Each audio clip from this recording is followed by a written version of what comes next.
Hermanos, buenas noches, que el Señor les bendiga. Es un gozo, un privilegio poder compartir con ustedes en este tiempo. También reciban un cordial saludo de su iglesia hermana, la Iglesia Bíblica Evangelio de la Gracia, y esperamos en la bendición del Señor el día de hoy poder compartir su palabra y a su vez que eso pueda ser de edificación para todos nosotros, para lo cual les pido que por favor inclinemos nuestro rostro y oremos. Bendito Dios soberano, reconociendo nuestra necesidad plena de usted en todo sentido, y especialmente cuando venimos a su palabra, la cual es viva y eficaz. Solo queremos rogarle que pueda ser aplicada a nuestros corazones con sabiduría, con inteligencia, y especialmente que su Espíritu Santo pueda dirigirnos hacia esa verdad en una voluntad dispuesta de obedecerla y responder con un gozo amable tus llamados, oh Señor. Ayúdenos, se lo rogamos, al venir a su palabra y meditar en ella, y que usted pueda ser glorificado en medio de su iglesia, como cantábamos hace un momento. Señor, la gloria y la honra sea solo para usted, en el nombre de Cristo Jesús. Amén. Vamos a considerar la exposición de un tema con respecto a la carta de Tito, y particularmente podría decir que es como un breve panorama de lo que menciona la carta, y el tema de hoy sería una iglesia centrada en el Evangelio. Podría decir que el pasaje base de esta exposición sería la carta a Tito, el capítulo 2, versículos 11 al 14, que mencionan lo siguiente, aunque vamos a ver varios pasajes de esta carta.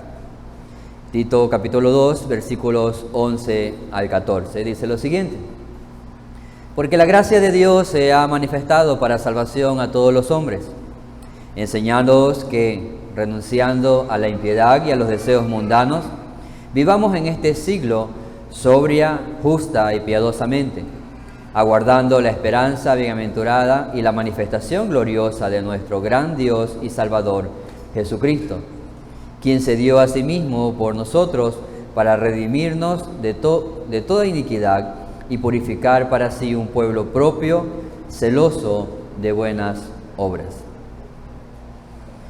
Uno de los problemas y desafíos, diría yo, que enfrenta la iglesia del día de hoy, particularmente en el contexto evangélico, refiriéndonos, es la respuesta que muchas veces se da a la pregunta: ¿qué necesitamos para los problemas del día de hoy? ¿Qué necesitamos para encontrar resoluciones a los problemas del día de hoy? Y digo que esto es un problema y un desafío porque en muchos casos dicha respuesta a esta pregunta se alinea a lo que determina el pensamiento cultural de la época. También, en otros casos, la respuesta a dicha pregunta se alinea a lo que la corriente del mundo determina. ¿Qué necesitamos para mejorar la economía? Podría ser innovar. ¿Qué necesitamos en nuestro sistema educativo? Innovar. ¿Qué necesita nuestra política y gobierno? Innovar. ¿Qué necesita nuestra sociedad para salir de la crisis moral en que vivimos? Innovar. Muchos dicen que la respuesta es innovar, modernizar, cambiar. Si es que queremos salir del atasco en que nos encontramos, necesitamos nuevas maneras de pensar, una nueva perspectiva, una nueva forma de hacer las cosas. Ahora, si eso funciona y es eficaz en el mundo, en verdad no hay una verdadera certeza de eso, porque precisamente las nuevas formas de pensamiento, en muchos casos, son las mismas causas de los problemas que se pretenden solucionar. ¿Y por qué menciono esto? ¿Y por qué decía que es una situación que enfrenta un problema y un desafío para la iglesia del día de hoy? Porque el mismo patrón que vemos en el mundo, es decir, la innovación, muchas veces influye en la iglesia cuando se debe abordar cómo resolver los problemas y las situaciones relevantes dentro de la misma. Quiero aclarar también que no me estoy refiriendo, cuando hablo de innovación, a la innovación tecnológica. Es decir, esto puede ser muy útil para compartir el Evangelio, una volante en la web, transmisiones en vivo, publicaciones en las redes sociales, reuniones virtuales. No me refiero a ese tipo de innovación. Esas son innovaciones que ayudan precisamente y necesarias para expandir el Evangelio. Sin embargo, cuando se trata de la teología y particularmente de la iglesia, innovar, por lo general, no es algo que debemos intentar.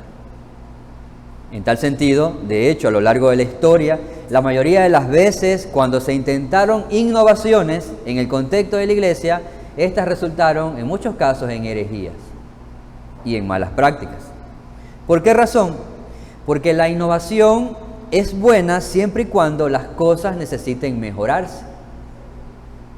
En tal sentido, si hemos recibido de parte del Señor un mensaje perfecto en su palabra, cualquier cambio a ese evangelio de la gracia es absolutamente terrible.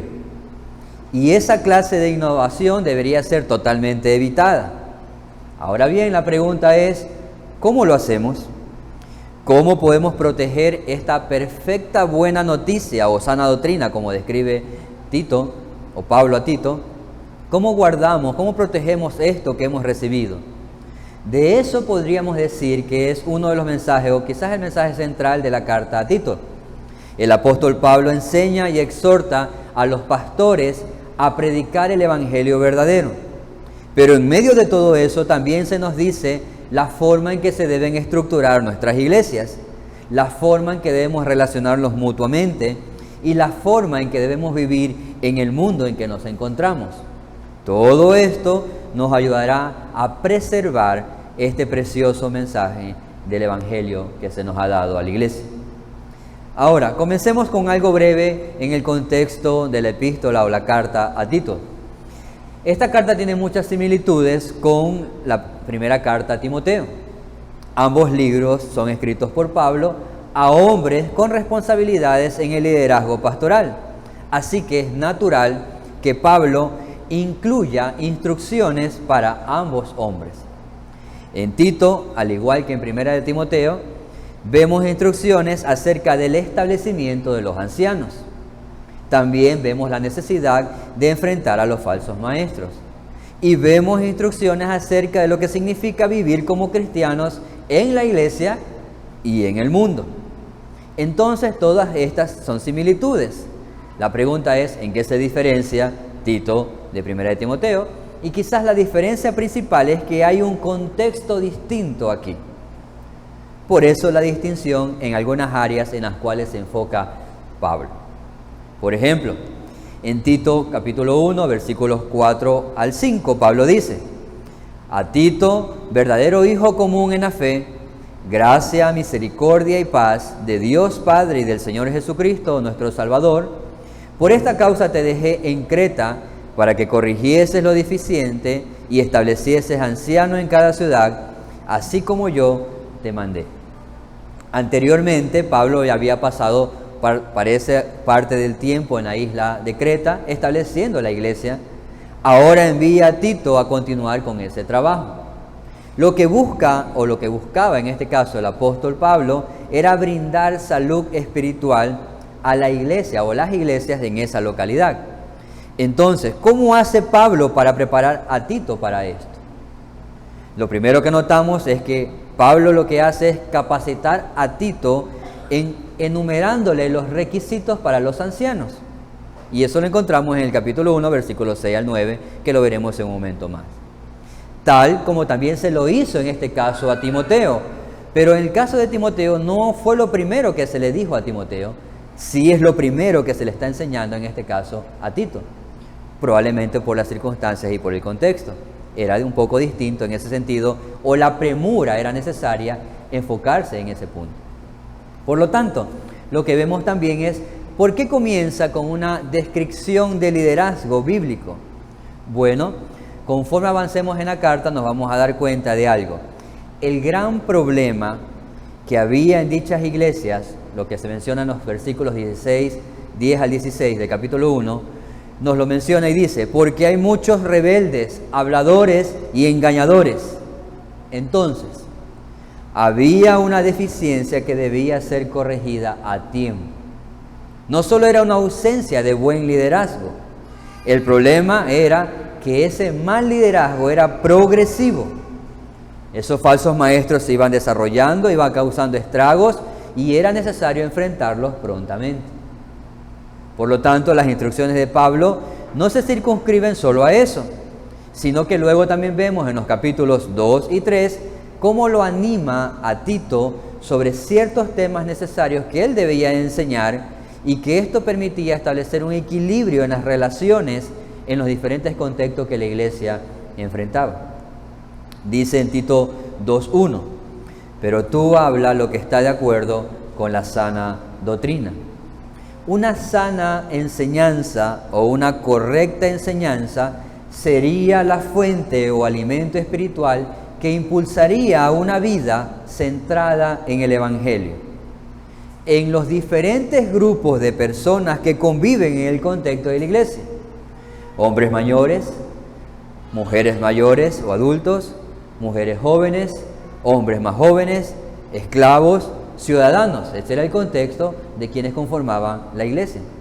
Sin embargo, también es importante destacar que el apóstol Pablo, en estos 3 breves capítulos que él da instrucciones y enseñanza práctica, siempre o casi siempre, él vuelve al Evangelio. Es decir, él vuelve a las buenas noticias de Cristo. Él hace eso en el capítulo 2, en los pasajes que leímos inicialmente, en los versículos 12 al 14, y también lo hace en el capítulo 3. Después de resumir todo el mensaje con respecto al perdón que recibimos de nuestros pecados a través de la muerte y resurrección de Cristo, él menciona en el versículo 8 del capítulo 3, palabra fiel es esta, y en estas cosas quiero que insistas con firmeza, para que los que creen en Dios procuren ocuparse en buenas obras. En estas cosas son buenas y útiles a los hombres. No es bueno lo innovador lo que funcionará en estas circunstancias. En estas cosas quiero que insistan. Es el énfasis de lo que le está diciendo. Esas cosas, esas mismas cosas que la iglesia ha recibido. Esas mismas cosas que la iglesia debe de guardar. Es eso lo que cambiaría y transformaría la vida de los cristianos en Creta y en cualquier otro lugar del mundo. Es ese mismo evangelio, es esas mismas cosas que han sido dadas a la iglesia lo que nos permitirá y ayudará a resolver los conflictos en nuestras iglesias locales.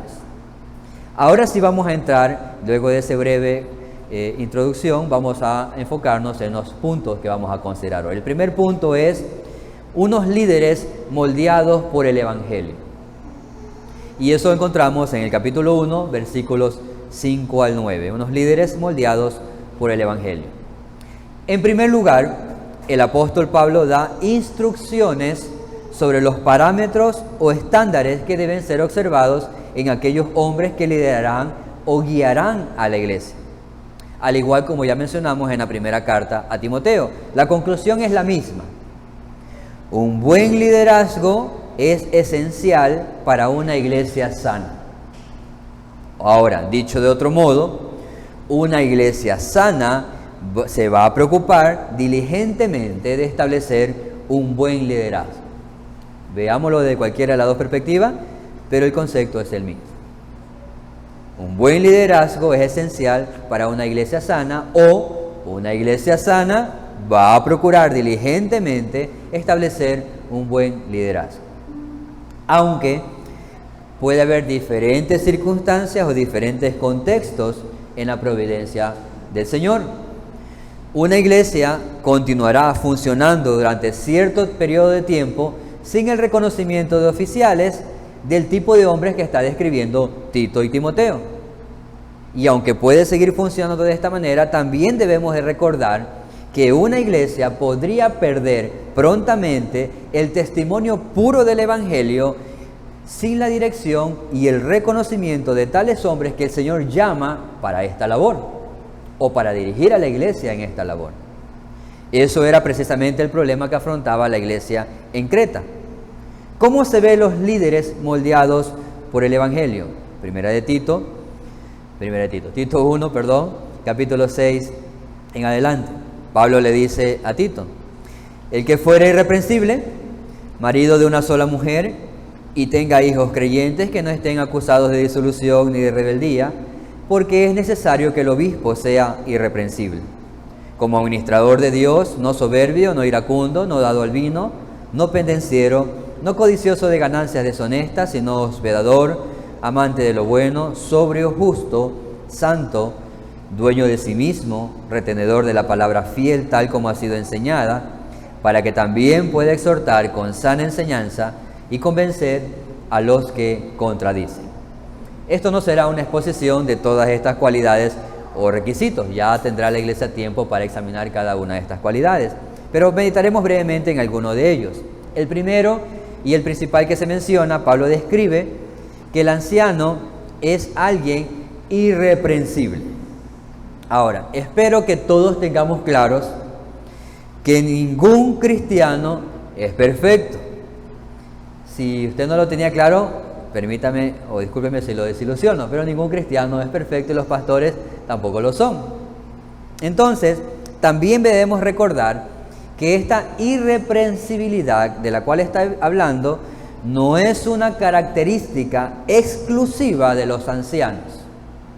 La irreprensibilidad no es una característica exclusiva de los ancianos que el Señor llama a su servicio. Por lo tanto, sino esta irreprensibilidad es una cualidad general de cada creyente. Cada creyente que ha sido salvado por la gracia de Dios tiene como característica una vida irreprensible.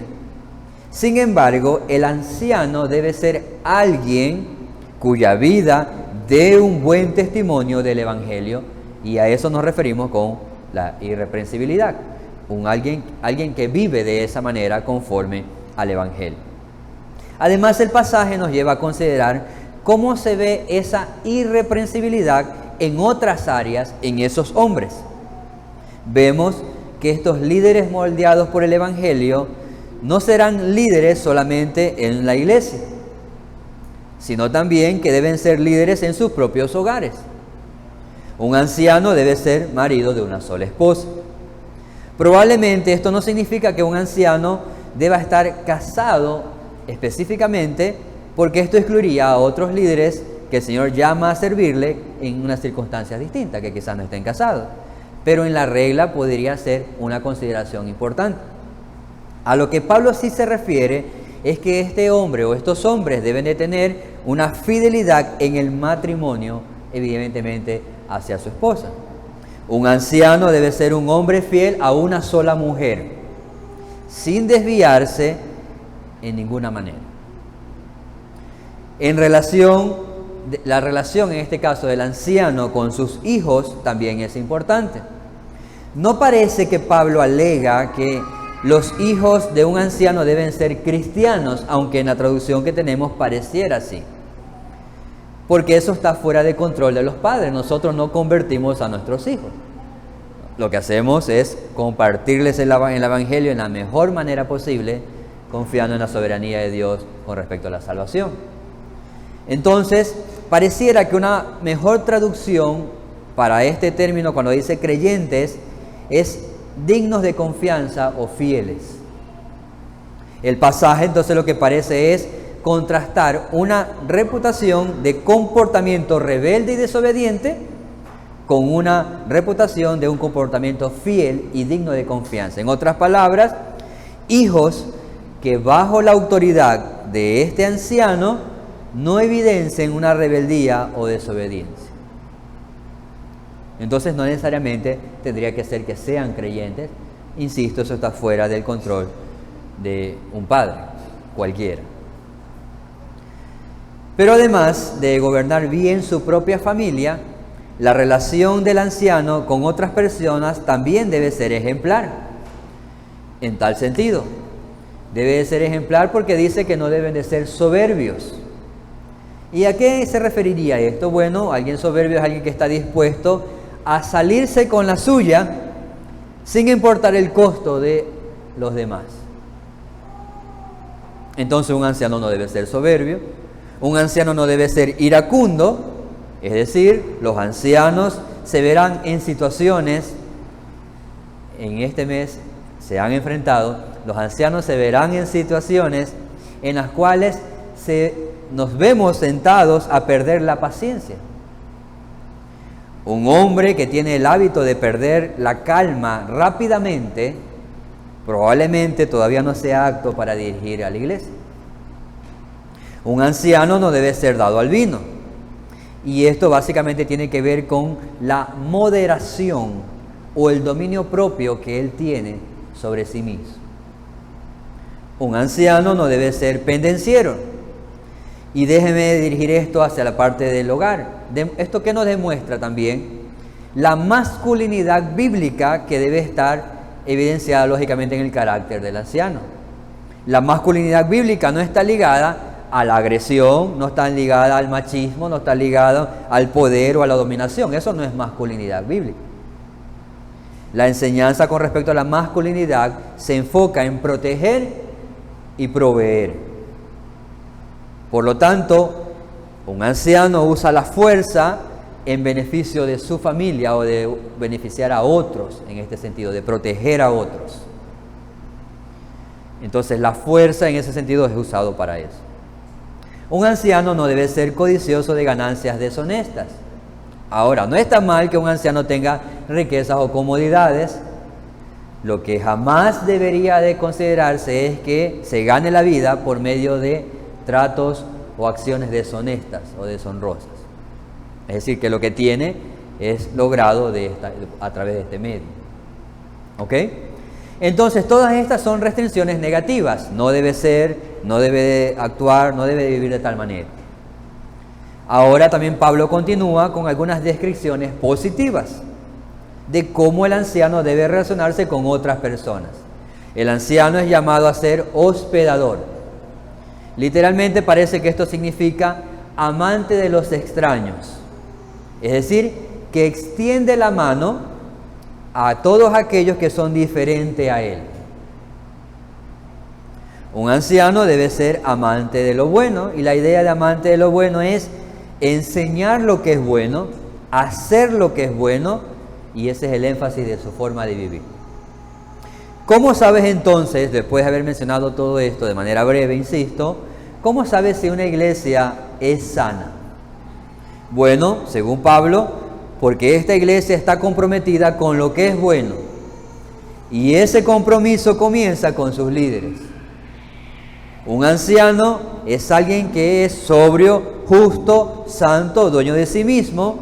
Un anciano no es alguien que anda descuidadamente por la vida sin preocuparse por su propio crecimiento en la piedad. No, si el anciano va a dirigir a otros hacia Cristo, primero debe ser capaz de controlarse y disciplinarse a sí mismo. Debe de procurar la santidad. Si va a llamar a otros al arrepentimiento de sus pecados y va a llamar a otros a poner su confianza en Cristo, entonces debe de procurar también la santidad. Ahora bien, como hemos revisado esta lista de manera breve, probablemente hayamos notado algo. Todos estos requisitos son cosas que la Biblia reconoce y recomienda para todos los creyentes o para todos los cristianos, y particularmente para todos los creyentes en su mayoría de casos, y particularmente para los hombres también. Son cualidades de los hombres cristianos, y algunas de ellas son cualidades también de las mujeres cristianas. Entonces no deberíamos usar, y una de las cosas es que no deberíamos usar esta lista para examinar exclusivamente a los candidatos al ministerio, sino que podemos y debemos usarlo como una forma de examinarnos a nosotros mismos y de alentar a los demás en esa búsqueda de vida o en esa forma de vida. Entonces podemos tomar esta lista de requisitos durante la semana y, según corresponda, orar para que Dios nos ayude a crecer en este tipo de frutos en nuestras propias vidas, y podemos tomar esta lista durante la semana y podemos orar también en este tipo de frutos para otros creyentes en nuestra iglesia. Pero el último requisito que Pablo le da a Tito es el más singular para los ancianos, y este es más particular, y es uno de los más importantes. Tito 1:9 dice: retenedor de la palabra fiel tal como ha sido enseñada, para que también pueda exhortar con sana enseñanza y convencer a los que contradicen. El anciano, que debe ser apto para enseñar, no puede ser débil en la sana doctrina. Especialmente debe de tener una disciplina en ese sentido. La palabra fiel, es decir, el evangelio que les ha sido entregado, debe de ser diligente en conocerlo cada vez más y poder exponerlo de mejor manera. Puede que alguien nunca abuse del alcohol, puede que alguien nunca actúe de una forma violenta, puede ser que tenga una familia disciplinada, pero también puede ser que niegue el evangelio si es que no sabe argumentar con respecto al evangelio, no sabe defender el evangelio. Por lo tanto, no solo debe ser apto en cada una de las áreas que hemos mencionado, sino que debe ser apto para dirigir a la iglesia en cuidar el evangelio y que la iglesia pueda cuidar el evangelio, porque de lo contrario podría ser un cómplice de los lobos que muchas veces pretenden entrar en la iglesia. Entonces, cuando estamos evaluando a un candidato anciano, podemos preguntarnos a nosotros mismos: ¿esta persona puede ser usada por Dios para traer claridad a las Escrituras? ¿Es el tipo de persona que puede conversar con un cristiano confundido y errante y conducirlo a la verdad? ¿Es de ese tipo de personas? ¿Está dispuesto a estar firmemente en desacuerdo con aquellos que enseñan algo contrario al evangelio? ¿Está dispuesto a defender el evangelio con su vida incluso? Son preguntas importantes para considerar. En resumen, si nuestro mensaje, el evangelio que proclamamos, es central para la existencia de la iglesia, nuestra existencia como cristianos también es esencial el evangelio. Pero a su vez también los ancianos que lideran deben de ser fieles en conocer y mantener la verdad del evangelio. También deben tener esa clase de vida que su vida se respalde con la verdad que predican. Pablo le está diciendo a Tito que si logra que este tipo de hombres dirija a la iglesia, ese es el camino para ser un testigo fiel en el mundo. Ese es el camino para traer gloria a Dios en medio de su iglesia. Buscar este tipo de hombres con estas características. Debemos orar para que Dios haga eso en nuestra iglesia, que nuestra iglesia abunde de este tipo de hombres, donde pueda haber este tipo de hombres llamados al ministerio. Y cuando los haya, debemos orar para que Dios los mantenga fieles en el evangelio y dar gracias a Dios por ellos en medio nuestro. Orar por lo que dice el versículo 9, hombres que nos alienten con la sana doctrina que enseñen. Eso nos lleva a nuestro segundo punto: una resistencia de los que rechazan el evangelio. Capítulo 1, versículo 10. Hemos visto brevemente cómo se ven los buenos líderes moldeados por el evangelio, pero ¿cómo se ven los malos? Tito 1, versículo 10, Pablo le dice a Tito: porque aún hay muchos contumaces, habladores de vanidades y engañadores, mayormente los de la circuncisión, a los cuales es preciso tapar la boca, que trastornan casas enteras, enseñando por ganancia deshonesta lo que no conviene. Uno de ellos, su propio profeta, dijo: los cretenses siempre mentirosos, malas bestias, glotones, ociosos. Este testimonio es verdadero, por tanto, repréndelos duramente, para que sean sanos en la fe, no atendiendo a fábulas judaicas ni a mandamientos de hombres que se apartan de la verdad. Lo que sucede en Creta no parece ser la simple presencia de falsos maestros en una comunidad o en algún lugar. Esto parece más bien falsos maestros que en realidad han ganado una gran audiencia o están ganando una gran audiencia. Dice que trastornan casas enteras. Entonces, ¿quiénes son esos falsos maestros? Pablo hace referencia a los de la circuncisión. Y con base a lo que podemos resumir también de las otras cartas de Pablo, estas personas de la circuncisión son aquellos que parecían aceptar a Jesús como el Mesías, pero que exigían que se cumplan las leyes judías, y dentro de esas leyes, la de la ley de la circuncisión. Entonces Pablo sabe que cualquier adición al evangelio es un evangelio falso. Y entonces le dice a Tito, sin ningún detenimiento, le dice que debe oponerse a tales maestros y a tales enseñanzas. No solo decirles que están equivocados, esa no es solamente el llamado, sino que debe de confrontarlos, detenerlos y explicarles por qué están equivocados. Dice versículo 13, repréndelos duramente para que sean sanos en la fe. El objetivo aquí no es reprimir la libertad de expresión, pero cuando se trata del Evangelio y de una tergiversación del Evangelio o algo extraño con respecto al Evangelio, evidentemente esto puede ser una enfermedad espiritual que puede causar mucho daño. Una enfermedad espiritual que necesita ser sanada, tanto las almas de los falsos maestros como la de sus oyentes o seguidores.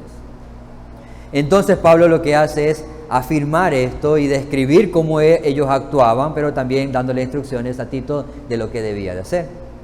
Y él retoma el mismo tema en el capítulo 3, en los versículos 9 al 11, cuando dice: pero evita las cuestiones necias y genealogías y contenciones y discusiones acerca de la ley, porque son vanas y sin provecho. Al hombre que cause divisiones después de una y otra amonestación, deséchalo, sabiendo que tal se ha pervertido y peca y está condenado por su propio juicio. Esos son criterios fuertes que hay que considerar. El llamado aquí a esto es trabajar duro, esforzarse en eso.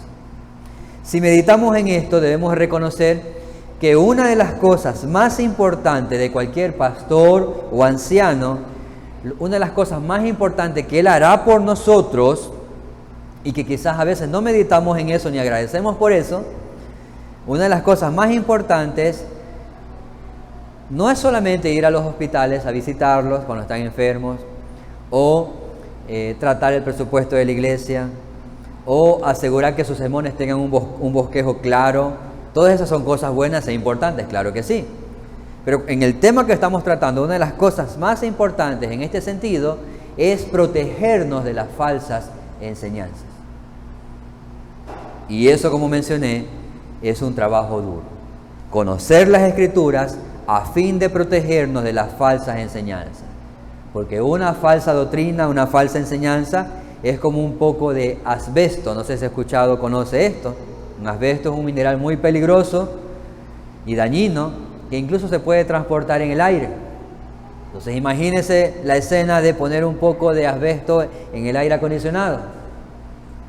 Eso puede causar mucho daño sin siquiera darnos cuenta, porque lo respiramos.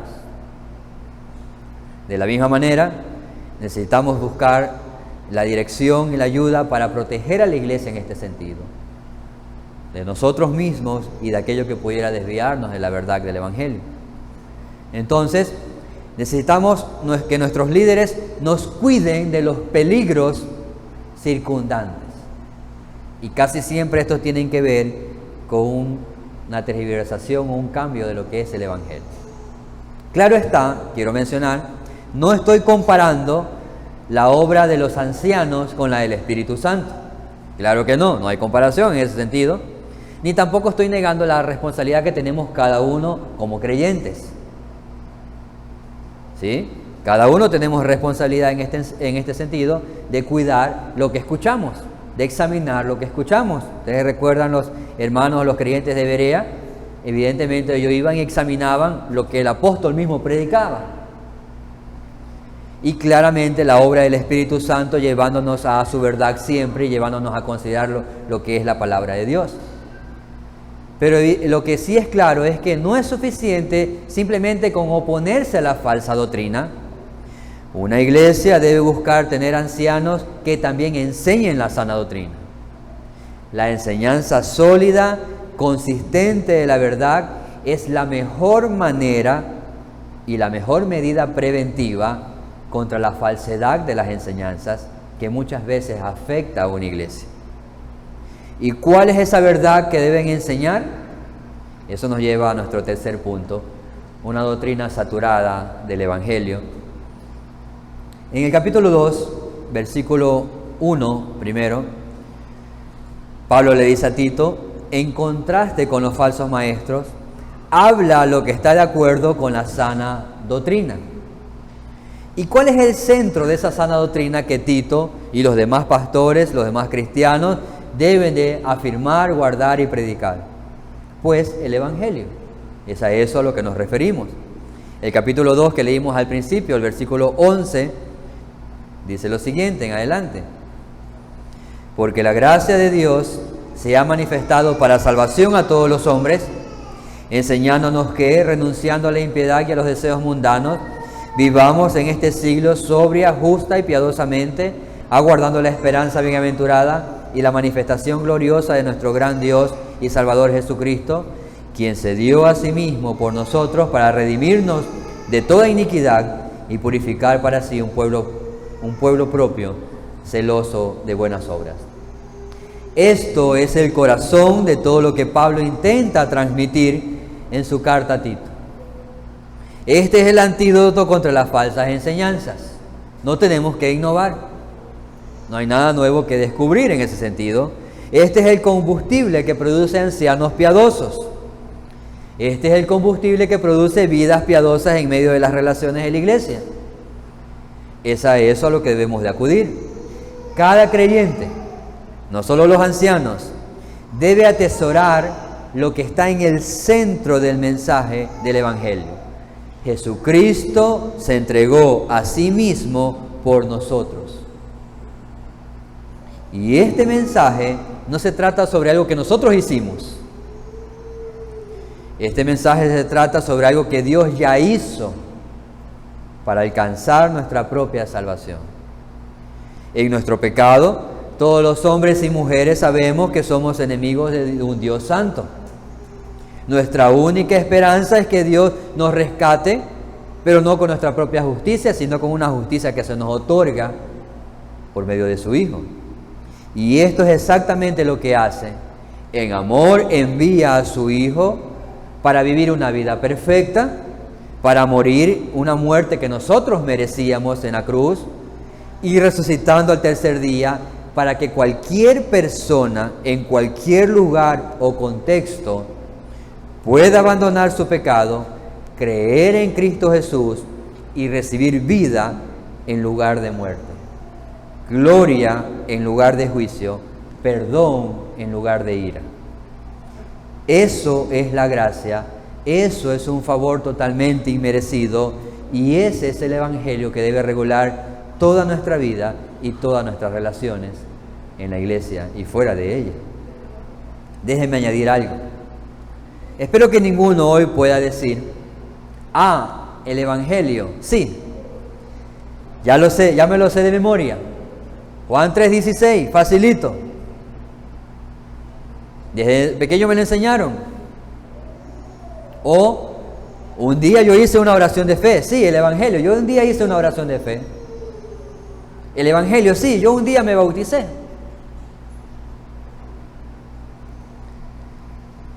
Espero que nadie pueda decir, sí, el Evangelio ya me lo sé.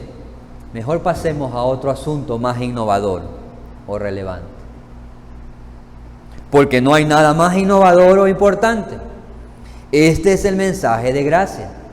Y cada vez que lo escuchemos, nuestro corazón debería acelerarse. Todo nuestro ser debería responder con quebranto, adoración y agradecimiento. Y no hablo de una actitud carismática, pero sino de una respuesta consciente, verdadera, entendiendo el mensaje de la verdad, de esa buena noticia que se nos anuncia y que se nos recuerda, esa buena noticia con respecto a la obra redentora de Cristo que proviene de la gracia de Dios. El Evangelio, el mismo Evangelio que tuvo el poder y tiene el poder para salvar al más duro corazón, como un día lo fuimos cada uno de nosotros. Pablo le recuerda a Tito, ahí mismo, en Tito 3, capítulo 3, versículo 3, las riquezas de esa gracia. porque nosotros también éramos en otro tiempo insensatos, rebeldes, extraviados, esclavos de concupiscencias y deleites diversos, viviendo en malicia y en envidia, aborrecibles y aborreciéndonos unos a otros. Pero cuando se manifestó la bondad de Dios nuestro Salvador y su amor para con los hombres, nos salvó, no por obra de justicia que nosotros hubiéramos hecho, sino por su misericordia, por el lavamiento de la regeneración y por la renovación en el Espíritu Santo, el cual derramó en nosotros abundantemente por Jesucristo nuestro Salvador, para que, justificados por su gracia, viniésemos a ser herederos conforme a la esperanza de la vida eterna. Palabra fiel es esta, y en estas cosas quiero que insistas con firmeza, para que los que creen en Dios procuren ocuparse en buenas obras. Estas cosas son buenas y útiles a los hombres. Tito debía enfatizar en este evangelio, no en la búsqueda de innovaciones. Y nosotros deberíamos de igual manera escucharlo, creerlo, valorarlo y agradecer a Dios por ello toda nuestra vida. Solo así podríamos dedicarnos a hacer lo que es bueno. Y una parte importante de valorar el Evangelio es recordar que hemos sido salvados. El versículo 3 dice que todos nosotros, Pablo está diciendo, no dice todos los cretenses, no dice Tito y tú todos los cretenses, dice todos nosotros. Y se incluye. Todos nosotros hemos sido necios, desobedientes, engañadores, esclavizados a las pasiones, los diversos placeres. Todos nosotros. Ahora, lo particular es que en los versículos anteriores, los mismos términos fueron adjetivos que Pablo utilizó para referirse a los falsos maestros que estaban en Creta. Los mismos términos. Y ahora él dice, nosotros éramos así también. Si alguien se pregunta, ¿es posible que fuéramos así de malos como ellos? La respuesta concreta de Pablo es sí. Así éramos y quizás peores. Pero en otro tiempo éramos así. En otro tiempo. Entonces, aunque los ancianos junto con la iglesia en Creta tenían la responsabilidad de resistir a las falsas enseñanzas y vivir vidas santas, nunca pensemos que estas instrucciones deben ser llevadas a cabo pensando que éramos mejores que esos falsos maestros de Creta. El mensaje del Evangelio nos ubica en una posición de humildad, no de superioridad hacia los demás. No éramos mejores, estábamos perdidos, éramos esclavos, nos deleitábamos en el pecado, éramos indignos del amor de Dios, no éramos mejores, no somos mejores, a no ser por la gracia de Dios que nos ha salvado.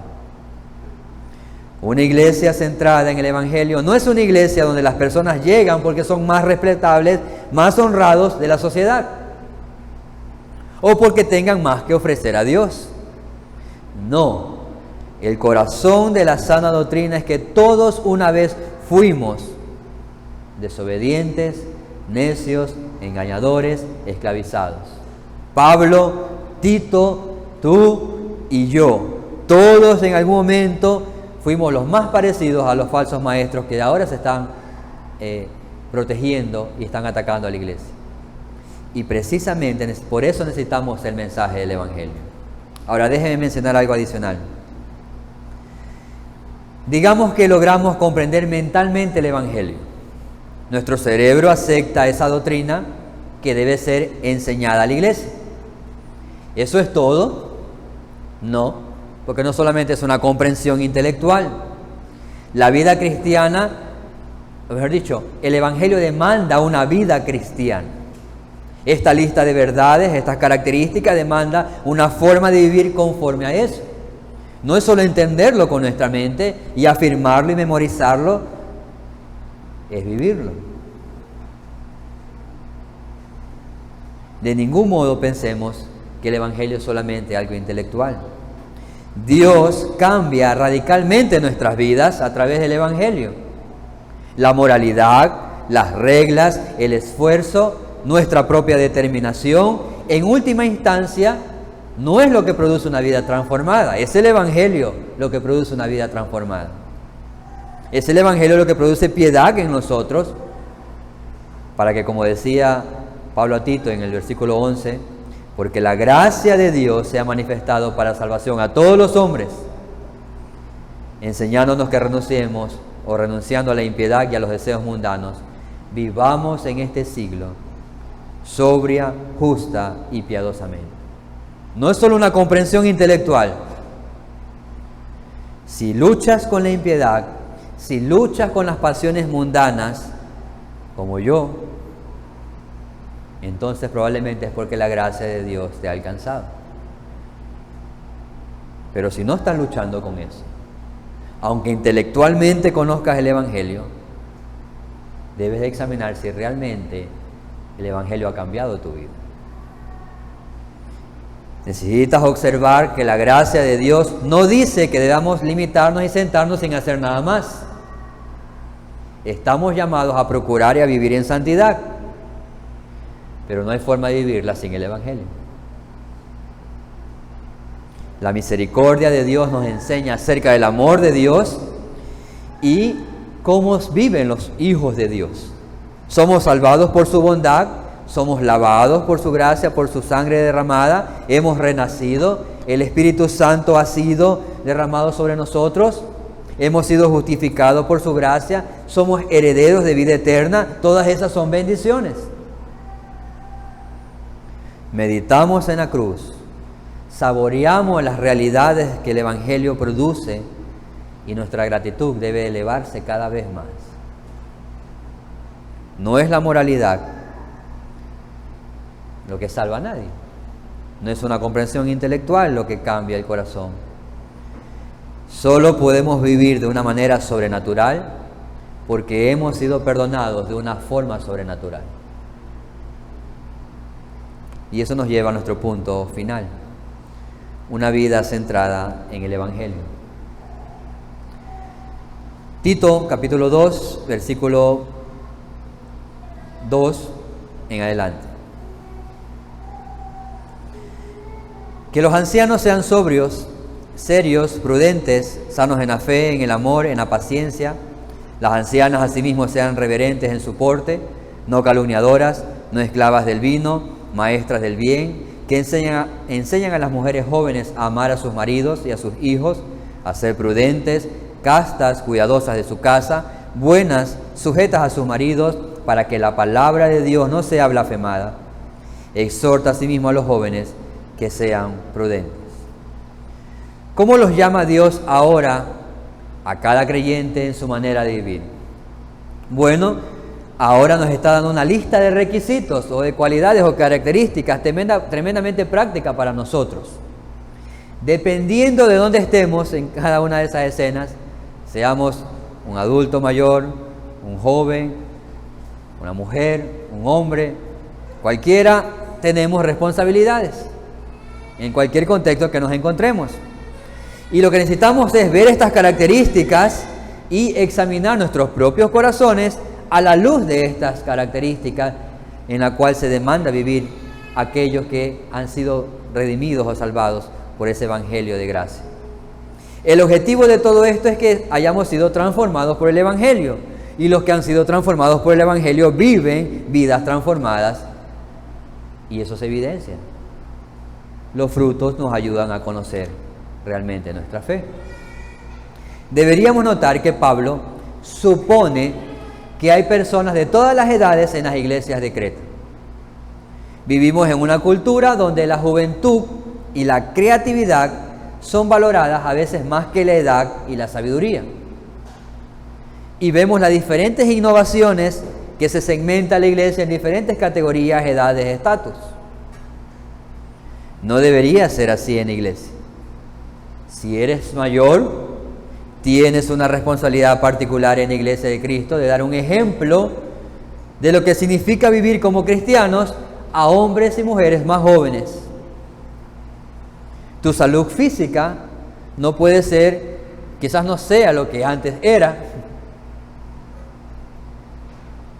pero el momento de la vida que estás pasando, luego que el Evangelio te ha salvado, te ayuda que aunque tu salud física no brille, tu vida espiritual sí, y sea de ejemplo para otros.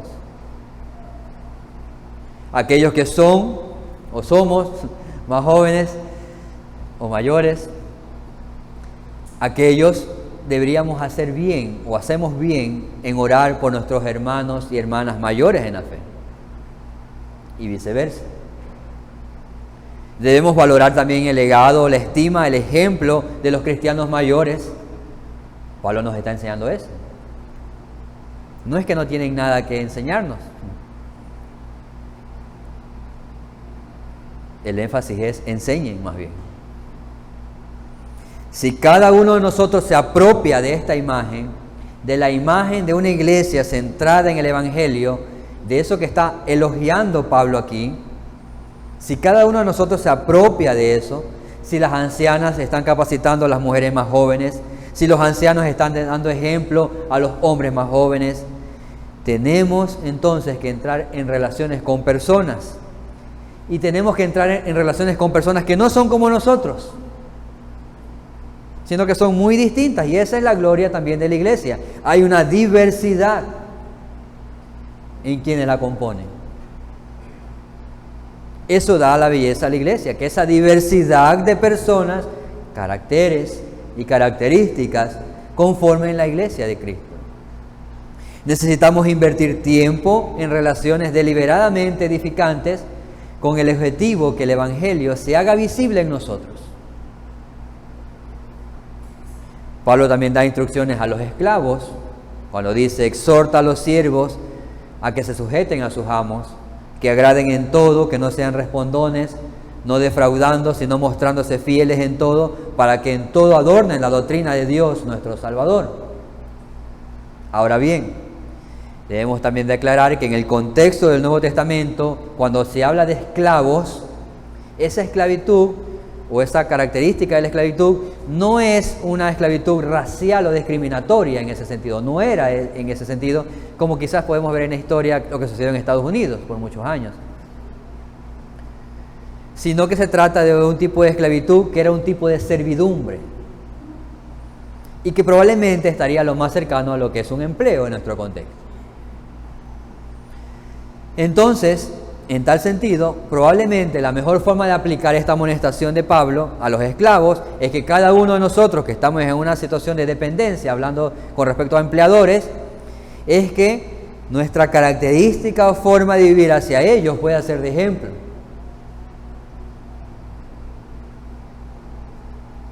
Y probablemente aquí me dirá, pero es que usted no conoce a mi jefe. No, no lo conozco. Pero sí conocemos el Evangelio. Y eso es común para todos los creyentes. Y es eso lo que debemos de adornar con nuestra forma de vivir. Cualquiera sea nuestra situación. Por lo tanto, deberíamos sujetarnos quizás a nuestros jefes en todo lo que no demande algo contrario a la palabra de Dios. Deberíamos tener una actitud correcta en todo lo que no demande que pequemos contra el Señor. Deberíamos esforzarnos en mostrarle en que podemos ser más confiables. ¿Qué es lo que falta en el mundo? Precisamente personas en quien confiar. ¿Alguna vez has pensado con respecto a tu jefe que Dios lo está cuidando? En algún sentido, lo está sustentando también. ¿Alguna vez has considerado el deseo de Dios que tu jefe conozca las buenas noticias que te han salvado a ti? Evidentemente, son formas en las cuales nuestro testimonio puede influir en las circunstancias en que nos encontramos. Mostrándose fieles en todo, para que en todo adornen la doctrina de Dios nuestro Salvador. Si eres conocido como cristiano, pues deberías destacar como un trabajador en el área que te encuentres.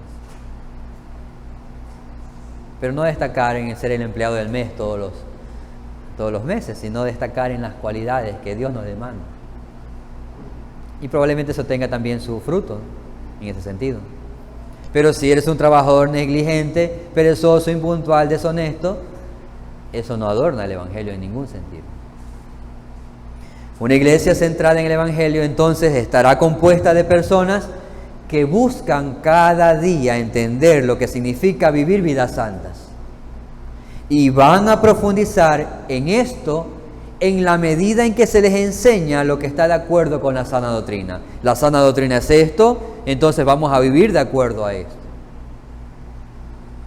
Y al hacerlo, seremos más capaces de vivir vidas más piadosas en cualquier contexto que nos encontremos y, como ya dijimos, también capaces de resistir a los falsos maestros. Seremos más capaces de reconocer líderes piadosos en nuestro contexto. Seremos más capaces de poder mostrar el Evangelio a aquellos que están a nuestro alrededor, incluso con nuestra forma de vivir.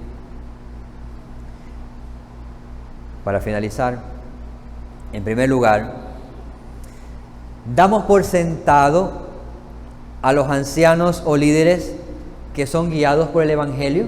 ¿Damos por sentado que tiene que ser así?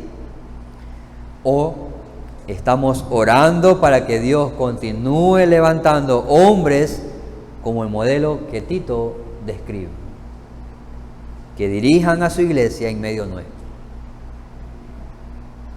En segundo lugar, no supongamos que porque tenemos una iglesia bíblica, confesional, reformada, la falsa doctrina no podría circundar nuestros lugares. No supongamos eso. Claro que hay más protecciones que ayudan, pero no supongamos que estamos curados contra el error o la falsa doctrina, porque no es así. Por lo tanto, es necesario estar atentos contra aquellos que quieren enseñar algo distinto u otro evangelio que no sea el Cristo crucificado. Es necesario estar atentos en este sentido y cuidar y proteger el evangelio que se nos ha otorgado. Es una responsabilidad de todos. Y mientras vivimos como una iglesia centrada en el evangelio, mientras aguardamos la esperanza bienaventurada y la manifestación gloriosa de nuestro gran Dios y Salvador Jesucristo, debemos orar para que Dios nos bendiga con ancianos piadosos, que nos protejan de las falsas enseñanzas, que nos presenten el evangelio todos los días y que como resultado de eso podamos ocuparnos de esas buenas obras para la gloria de Dios. Pero si alguien aquí, Dios lo sabe, aún no ha conocido la gracia de Dios, hoy es un buen día para venir en arrepentimiento y fe. No son tus obras, no es tu justicia lo que te salvará, sino solamente confiar con todo tu ser en la obra redentora de Cristo Jesús, su sangre derramada en la cruz para el perdón de tus pecados, su justicia perfecta atribuida a tu cuenta sin merecerlo. Es eso en lo cual puedes descansar, creer y confiar toda tu vida. Y hoy es un buen día de salvación. Que el Señor pueda aplicar ese evangelio por la obra de su Espíritu a tu corazón si lo necesitas. Oremos.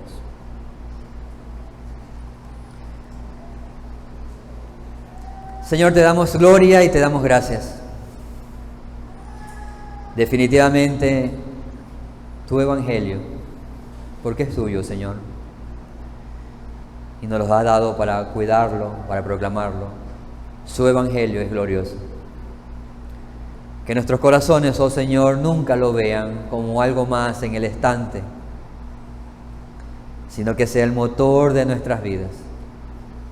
Como individuos, como creyentes, como familias y como iglesia, podamos estar centrados en el evangelio en toda nuestra manera de vivir.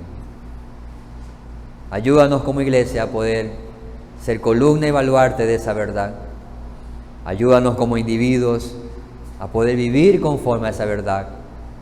Ayúdanos, oh Señor, a poder proclamarlo en cada contexto en que nos encontramos. Oh Señor, ayuda a tu iglesia a vivir de tal manera que adorne tu mensaje.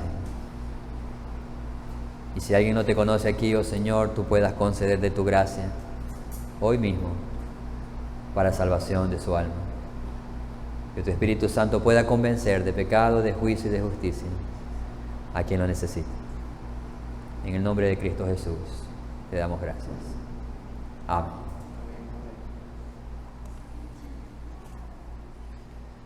Hermano, que el Señor les bendiga.